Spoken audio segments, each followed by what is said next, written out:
about turning on the mics? Oh, that's it. I think that will do it.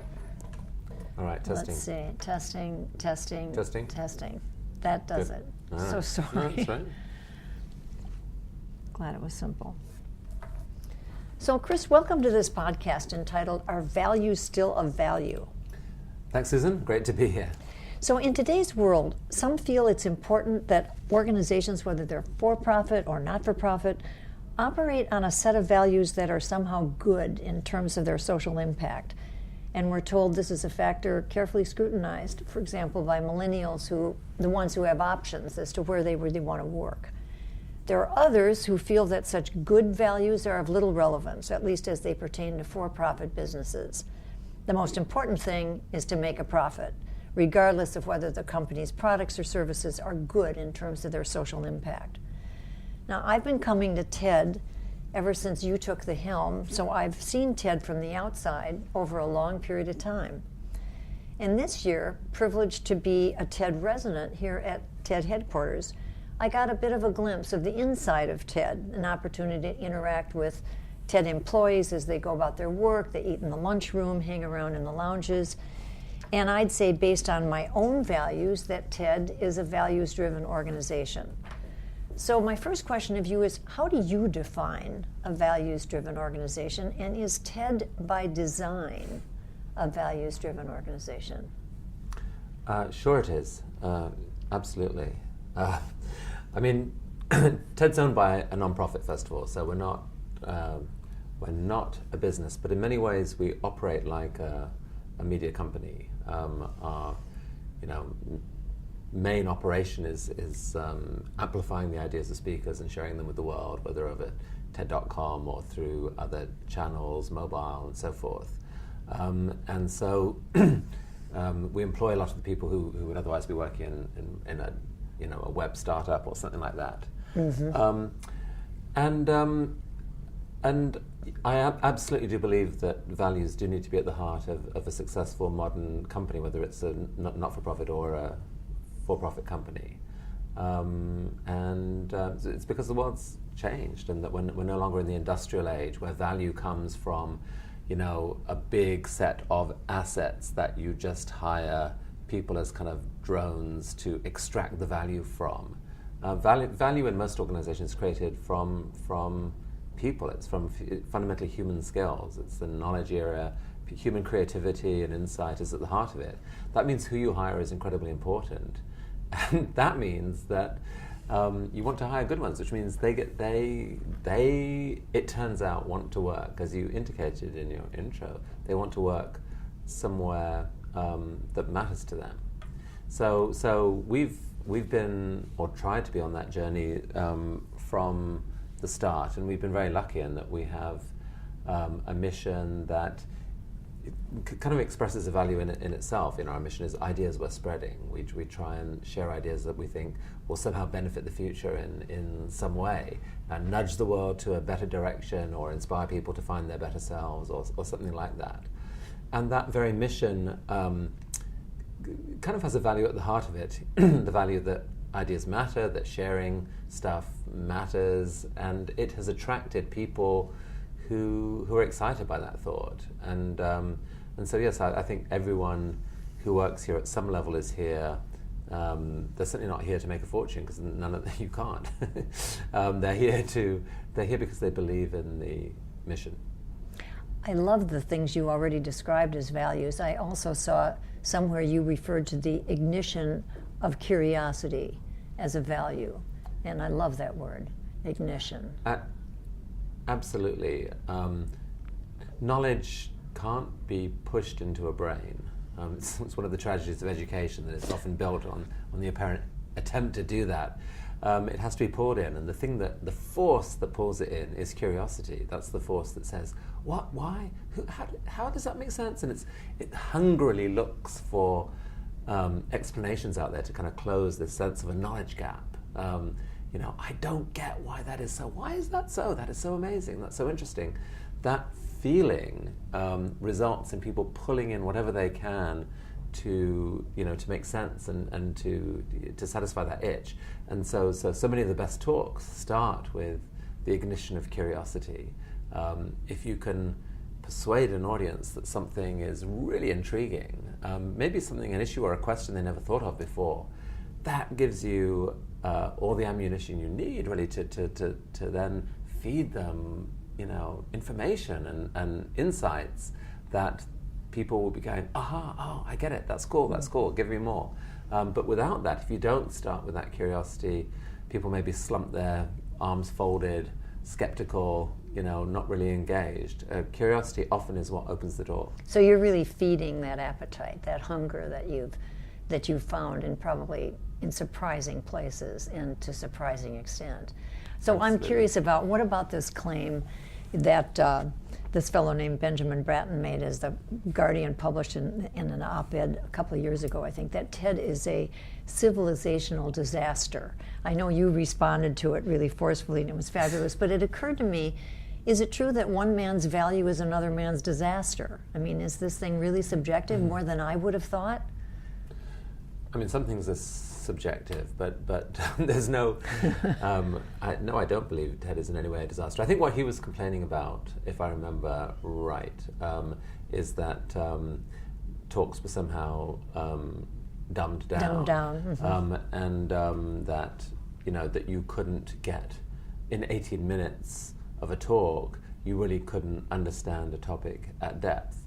And that's absolutely true, you can't, but it's also not what we're trying to do. Well, you did refer to the fact that Martin Luther King's speech was, 14 minutes? I think it was actually pretty much exactly 18 minutes, or the I Have a Dream speech was pretty much 18 minutes.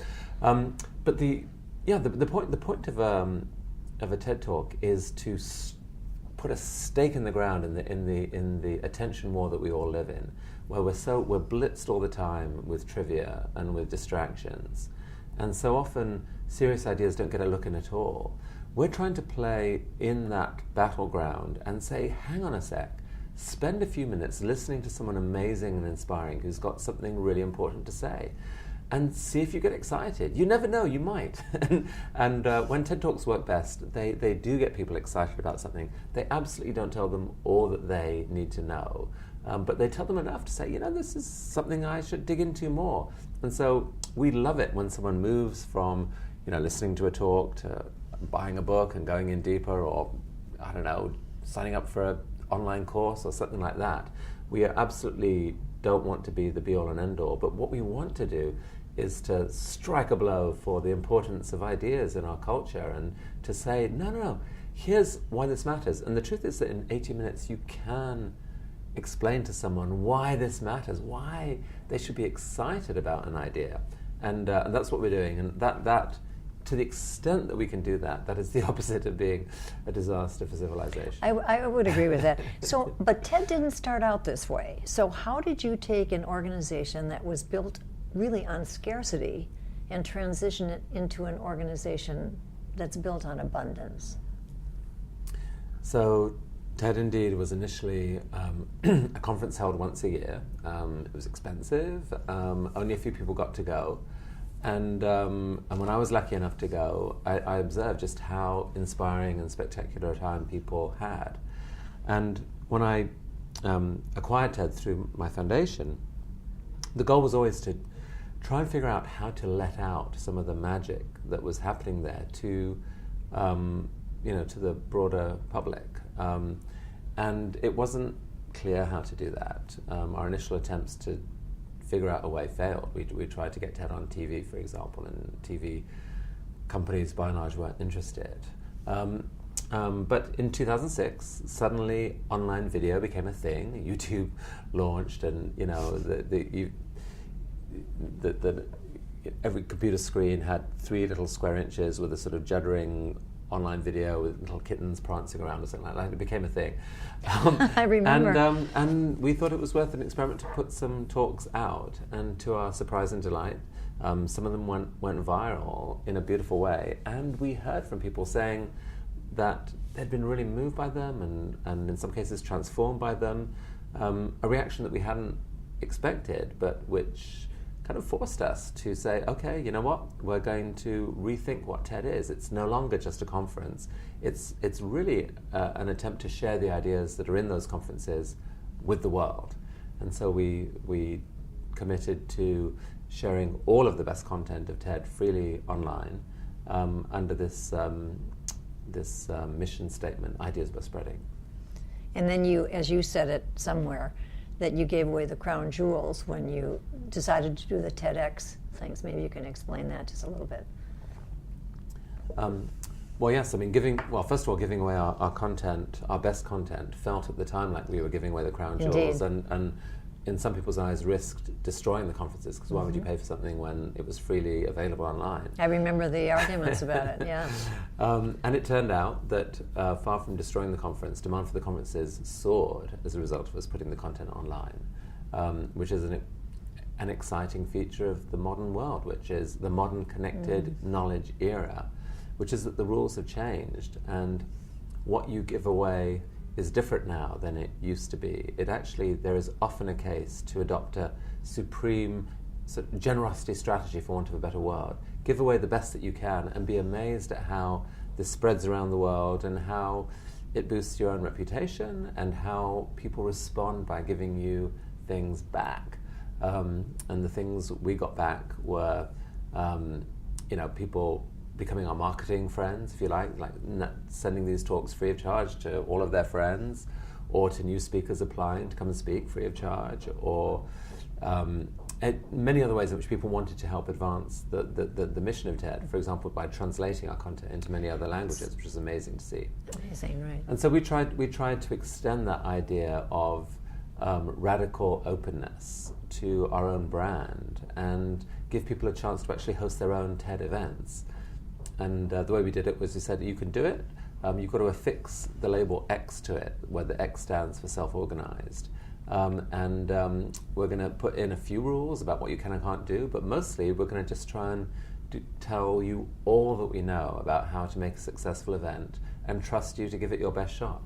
And to our amazement, hundreds and hundreds and then thousands of these events have taken place. It's like 6,000 now, something like that. Yeah, there's 3,500 last year. And so there's 10 every day, basically. And most of them are shockingly good. There are a few disasters, for sure. But you embrace those and you learn from them.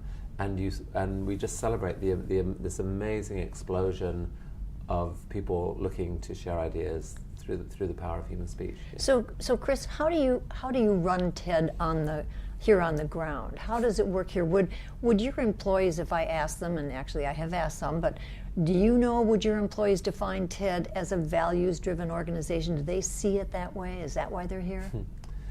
Well, what did they tell you? Yeah, they pretty much do say that. I mean, it's not necessarily the phrase that everyone would first come up with. I think what people would say is that the number one reason they're here is because they believe in TED's mission and that they're inspired by it and they want to be part of it.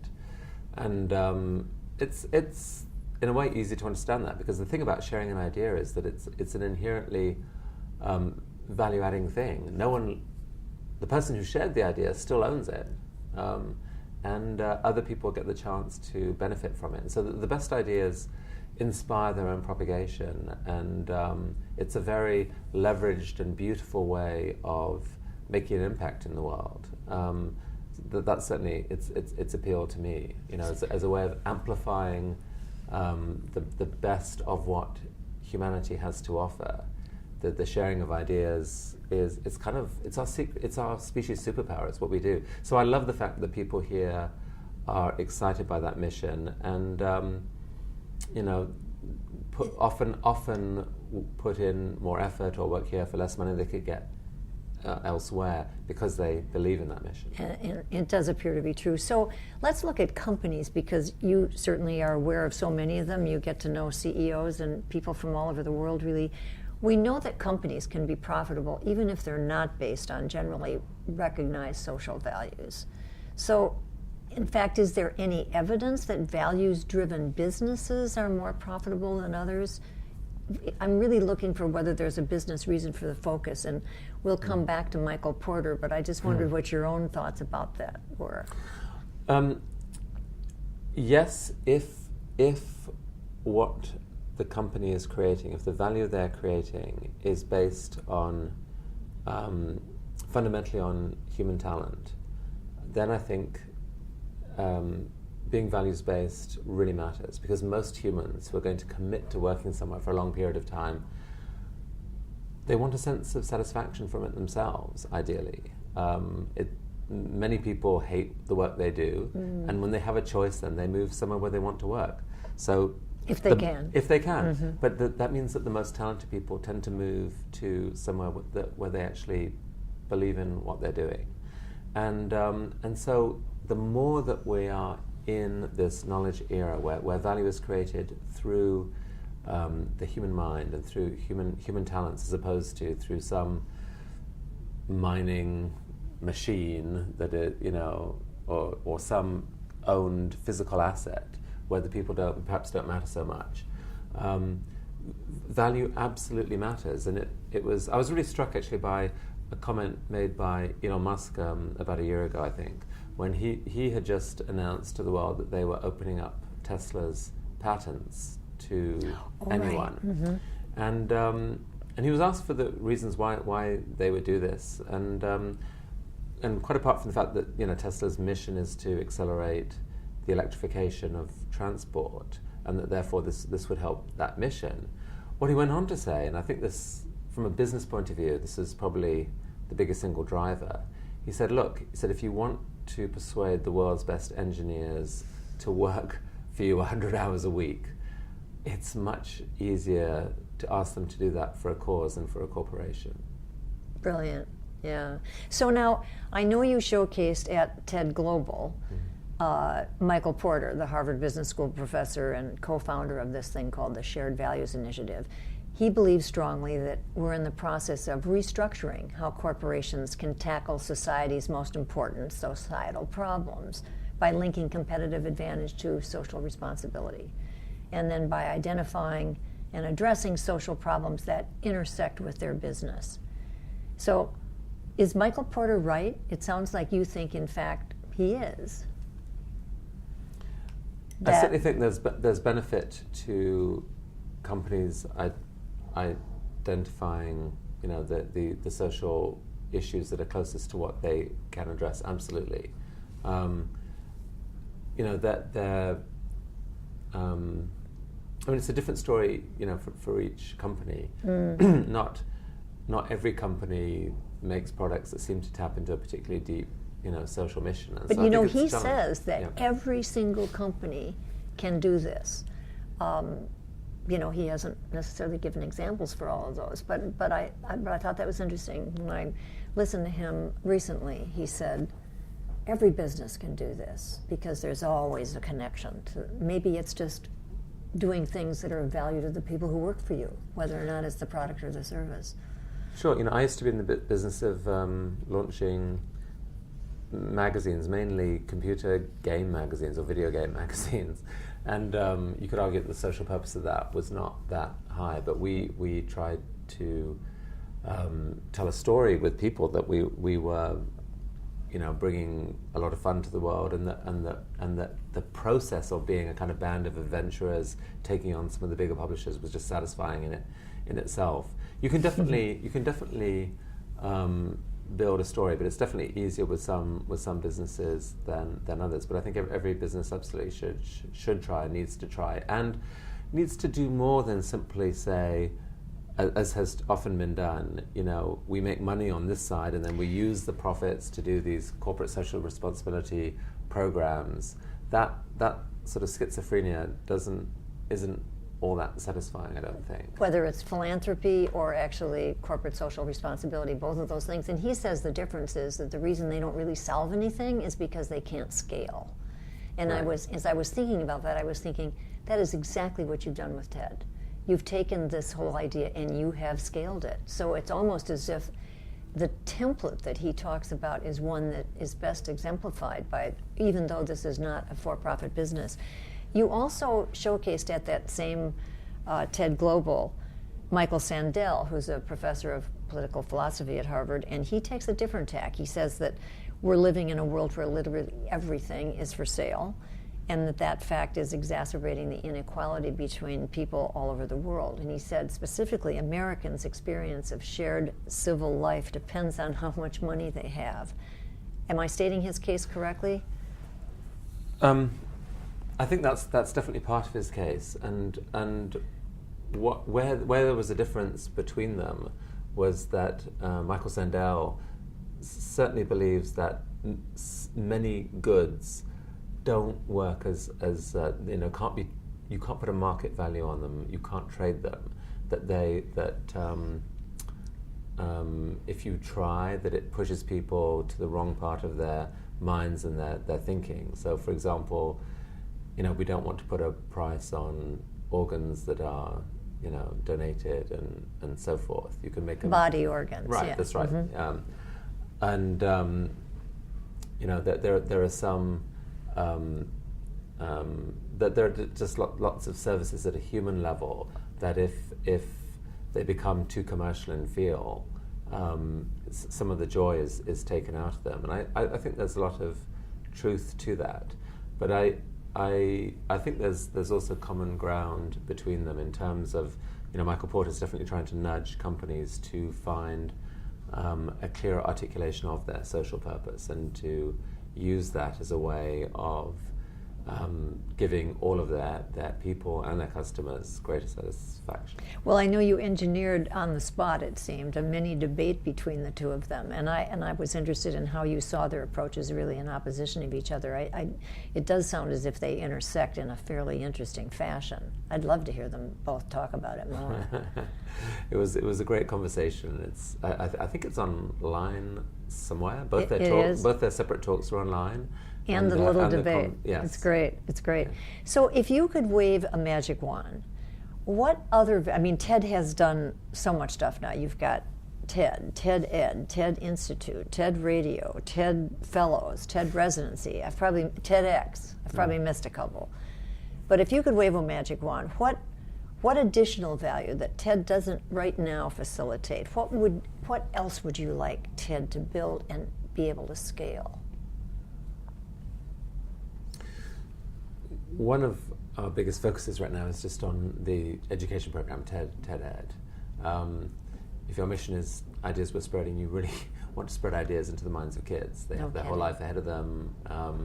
Their brains are still, forming, and their value systems are forming. So, that's been a big focus for a couple of years now, and we're seeing really exciting growth in that program.